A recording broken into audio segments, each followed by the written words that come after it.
Hello, everybody. We are back. It's more of The Tiger Rising. I'm very sorry that we missed our reading yesterday. I apologize, but we're gonna hopefully get back on track today. So let's do a quick little review of where we were at with our book. Remember that Rob has told Sistine about the tiger and about the keys. Sistine desperately wants to let that tiger go.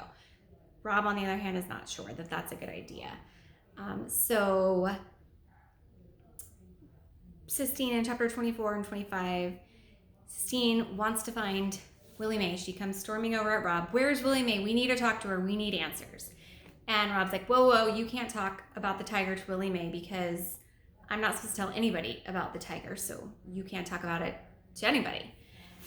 And she basically doesn't care, and she goes in to find Willie Mae, and she's mad, right? She's very angry and wants answers, so she storms in there ready to yell, and Willie Mae has something in her hand, and when she uncurls her hand, what's in her hand is the piece of wood that Rob whittled into the shape of her bird. And Sistine sees that and is just automatically like, oh my goodness. All that anger leaves her, and she sees that, and it's just, her voice changes. She says, did Rob make that? Yes, he did. Sistine says, it looks alive. It looks so real that it looks alive. And they talk about that being the bird that she had let go when she was younger. And Sistine says, if you knew something that was locked up in a cage, something big and beautiful, would you let it go? And instead of answering, Willie Mae says, what do you two children got going on? What do you two children have in a cage? And Rob says, it's a tiger. And Willie Mae is shocked, and so Willie Mae says, why don't you show me where this tiger is? Okay, so they walk and they go to find this tiger, and Sistine still says, tell Rob the best thing to do is let this tiger go. Tell him, I know that's what you think. Just tell him we need to let this tiger go. We need to. And Willie Mae doesn't necessarily come out and agree with her. Like, she thought that she would. Willie Mae says, you've got to ask yourself what's going to happen to this tiger if you let it go. How's it going to live? Sistine says, well, panthers used to live here. And Willie Mae says, no, they used to live here. They don't anymore. Okay? She says it's just not right. Still, Sistine is very confused, wants to let this thing go. And she says, I can't wait till my father comes to get me. He'll know what's right. He'll set this tiger free. And Rob sadly looks at her and says, your dad's not coming for you. She says, yes, he is. No, he's not. He's a liar, just like your mama. And he speaks this hard truth to Sistine, and it's really hard for her to hear. She's very upset about it. And she leaves. She runs off. She's mad at him. And Willie Mae says, it's okay. Don't worry about it. She doesn't mean that. Okay? So they all walk back to the Kentucky Star. Okay? And that's kind of the end of that chapter. So now Willie Mae and Sistine know about this tiger. All right? So let's start with chapter 26. He left Willie Mae at the motel and went down the highway. Sistine, he shouted as he ran. Sistine, he screamed. And miraculously, he saw her. Her orange dress with the pink polka dots glowing on the horizon. Sistine Bailey. Hey, he shouted. Sistine, I got something to tell you. I'm not talking to you, she shouted back. But she stopped, she turned around and put her hands on her hips. And he ran past her. I come to tell you about the tiger, he said, when he caught up to her. What about him? I'm fixing to let him go, said Rob. Sistine squinted her eyes at him. You won't do it, she said. Yes, I will, he told her. He reached into his pocket and pulled out the keys and held them in front of her proudly, as if he had just conjured them out of thin air, as if they had never existed before. I'm going to do it, he said. I'm going to do it for you. Woo-wee! Somebody screamed, and Rob turned around and saw Beauchamp come speeding right toward them in his red Jeep. Oh no, whispered Rob. Is it him? Sistine whispered. Rob nodded. Beauchamp pulled over to the side of the road, spraying mud and water everywhere. You out getting your exercise? He hollered. Rob shrugged. Speak up, roared Beauchamp. He got out the Jeep and came toward them. Rob quickly pocketed the keys and his heart thumped once loudly as if it was cautioning him to keep quiet, and then it went back to beating normally. Well, looky here, said Beauchamp when he saw Sistine.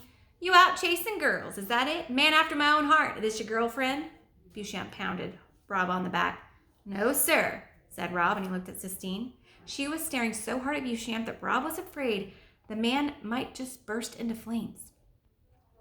I got more goods for you, Beauchamp said. I left him back at the motel with Adabelle. Yes, sir, said Rob. What's your name, little thing? Beauchamp said, turning to Sistine. Rob's heart gave another warning thump. Lord only knew what Sistine would say to Beauchamp. But Sistine, as always, surprised him and said, Sissy, she said. Well, that's pretty, said Beauchamp. That's the kind of name that sounds just so pretty. Remember, he leaned over to Rob. Remember what we got going on? You're keeping your manly secrets, ain't you? Yes, sir, said Rob. Beauchamp winked. His toothpick wiggled. I got me some business in town, he said. He squeezed Rob's shoulder hard and took his hand away. You and your girlfriend stay out of trouble, you hear? Yes, sir, said Rob. Beauchamp swaggered back to the Jeep, and Rob and Sistine stood together and watched him get in it and roar down the highway. He's afraid, Sistine. He's afraid of the tiger. That's why he's making you feed him. Rob nodded. That was another truth he had known without knowing it, the same as he had known that Sistine's father was not coming back. He must, he realized, know somewhere deep inside of him more things than he ever had dreamed of. I'm sorry, he said. What I said about your daddy, I'm real sorry. I don't want to talk about my father, said Sistine. Well, maybe he is coming to get you.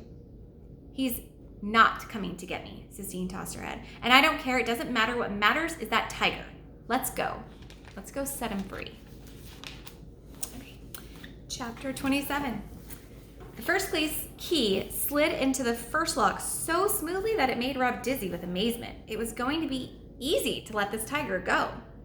Hurry, Sistine said to him. Hurry up, get the other locks. He opened the second lock and the third, and then he took them off one by one and handed them to Sistine, who laid them on the ground. Now, open the door, she said.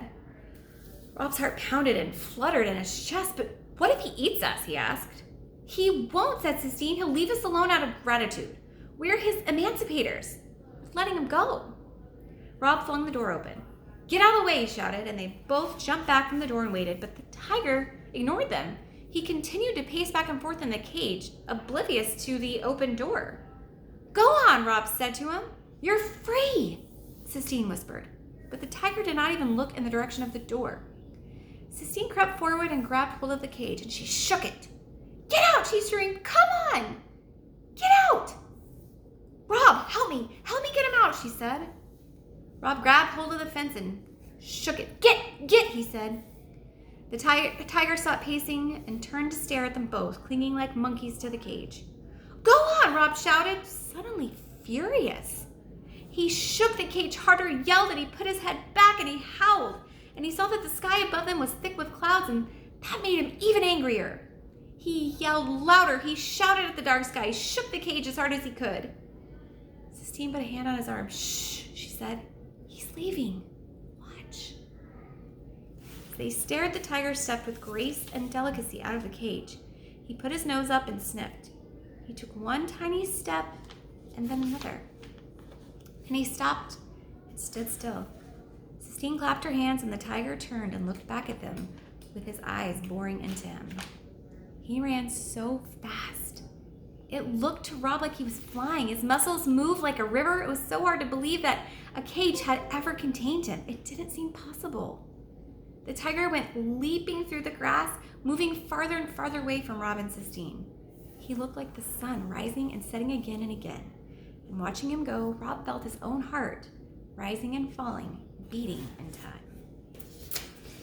All right, that was the end of chapter 27. So they let the tiger go. Okay, Sistine is happy and Rob feels different. So let's see what happens after. All right, we'll read some more next. Bye, guys.